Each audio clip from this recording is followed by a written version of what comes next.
Matayo 14:22. Uwo mwanya ahata abigishwa be ngo bikire mu bwato babanze hakurya, amare gusezerera abantu. Amaze kubasezerera aragenda, azamuka umusozi wenyine ajya gusenga. Nuko bwari bugorobye ari wenyine gusa. Ariko ubwato bugeze imuhengeri buteraguranwa n'umuraba, kuko umuyaga wari ubaturutse imbere. Maze bahagarika umutima, batakishwa n'ubwoba bati, ni umuzimu. Nuko uwo mwanya Yesu avugana nabo ati, nimuhumure, ni jyewe mwitinya. Petero aramusubiza ati, Mwami, niba ari wowe, untegeke nze aho uri, ngendeshe amaguru hejuru y'amazi. Petero ava mu bwato agendesha amaguru hejuru y'amazi ngo asange Yesu. Ariko abonye umuyaga ko ari mwinshi aratinya. Atangiye kurengerwa arataka ati, Databuja, nkiza.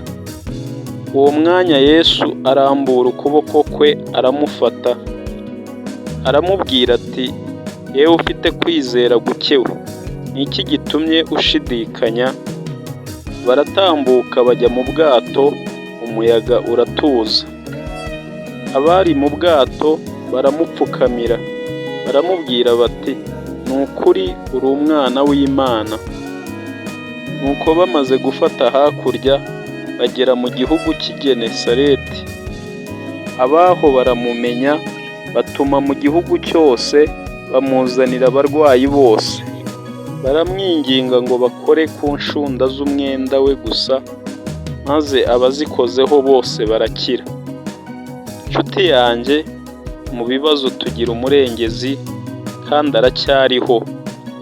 Nk'uko yavuze ati, ntabaza ndagutabara nkwereke ibikomeye, biruhije utamenya. Nuko aracyatabara, ujye umwizera kandi umutabaze, ahorana natwe buri munsi, ntiyadutereranye. Ntugacike intege, arakiza kandi aracyariho ku bwacu.